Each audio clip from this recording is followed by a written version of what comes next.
welcome to the Absolute Recap Biology Edition. I'm your host, Melanie Kingett, and I'll be your guide to scoring a 5. Here at the Absolute Recap, we aim to maximize your understanding and minimize your need for memorization. Each episode will review content, skills, and test-taking tips to help you succeed in May. Your recap starts now. Hi, and welcome to the Absolute Recap Biology Edition. Today's episode will recap evidence of evolution. Let's zoom out. We're in Unit 7, Natural Selection. Topic 7.6. Our big idea is evolution. Evolution, that's just a theory. Now, I know what you're thinking, but you're wrong. Contrary to popular opinion, theories carry a lot more weight to them than just a hunch or passing guess. Scientific theories are broadly accepted, combine multiple hypotheses and an abundance of evidence to explain a phenomenon about the natural world. So what evidence is there to support the theory of evolution by natural selection? And is any of it still around? Let's zoom in. We need to address that last part first. Too often, evolution is thought of as something from the past, studied long ago to prove how everything got to be so awesome now. But that is a large misconception. Evolution is just a change in the gene pool over time. And since time hasn't stopped the last time I checked, evolution must still be occurring. There isn't a set goal or endpoint or perfect version of any organism. As the world and its environments continue to change, organisms either adapt or... This one died. Well, they won't stick around to see what happens next. Evolution is supported by scientific evidence from many disciplines, including geographical, geological, physical, biochemical, and mathematical data. The topics we discuss here is not an exhaustive list and only represents the tip of the iceberg. And ironically, even icebergs provide evidence of evolution. Don't memorize this list, but rather focus on how each piece of evidence contributes to the greater understanding of how living things have changed over time. Let's start with the fossil record and biogeography evidence, and end the episode with a question that might help you win Jeopardy one day. Most students learn in middle school that the Earth's crust is made of segments that shift around, at times causing earthquakes, volcanic eruptions, etc. If they are moving now, they likely also moved previously, and there is much evidence to suggest they were once all connected and called Pangea. Even looking at a modern map, you can see the shape of South America mimic the coast of Africa, like puzzle pieces. Fossil evidence from the Jurassic land reptile Cynonathus can be found on South America and Africa. Fossils of Mesosaurus have been found on both sides of the South Atlantic as well, and nowhere else in the world.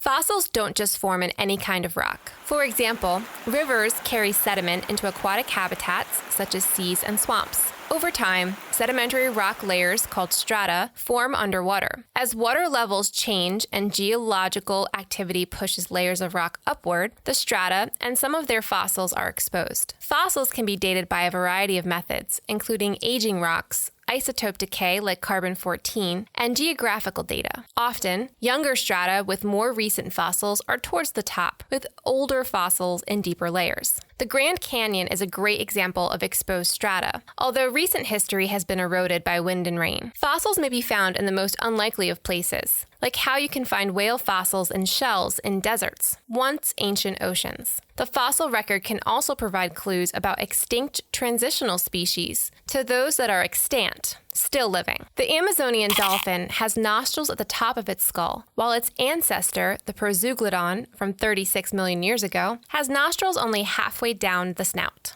There is a lot of similarity out there between the anatomy, or structure, and physiology, the function, of certain species. Might that mean they are related? Consider the four-limb design of mammals, yourself included. There is one upper arm bone, humerus, two lower arm bones, radius and ulna, and then a series of fan structures, the carpals, metacarpals, and phalanges. Look more closely, and you will see this exact same pattern with slight modifications for function across several organisms. For example, a whale has long, thick phalanges to support their flipper as a paddle through the water, whereas a cat has short phalanges for pouncing. And a bat, their phalanges are long and thin to support their membranous wing for flight. Each of these structures are homologous, suggesting a common ancestor.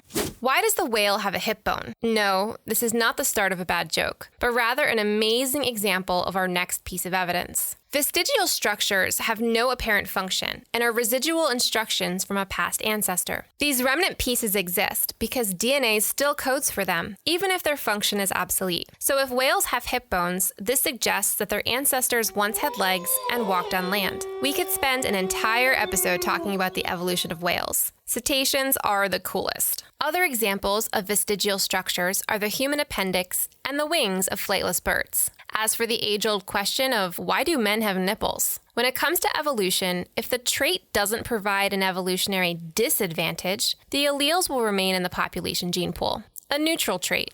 Perhaps the most compelling and the most recent evidence for evolution is what is happening inside of our cells. Molecular evidence and DNA comparisons. Organelles are similar, processes are similar, and everybody's using the same alphabet, A, T, C, G, and sometimes U. When studying the human genome, scientists found that nearly 99.9% of the DNA sequences among all humans is exactly the same. Even with the diverse amount of traits there are in the human population, we are far more alike than we are different. The more closely related two organisms are evolutionarily, the more overlap there will be in their DNA sequences. And this makes sense when we consider the central dogma, DNA to RNA to protein. Humans share approximately 85% of their DNA with mice and 75% with chickens.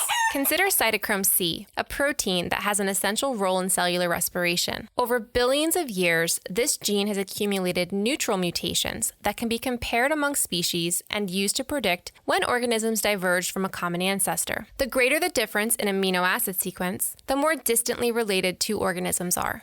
To recap, evolution, it's not just a theory. Molecular, morphological, geographical, and genetic evidence support the change of organisms over time. The tree of life shows our commonalities and distinguishes between the species that have evolved over time. What's next for evolution? Only time will tell. Coming up next on the Absolute Recap Biology Edition, energy and ecosystems. Today's question of the day is about Earth science. What was the superocean called from Wegener's continental drift hypothesis?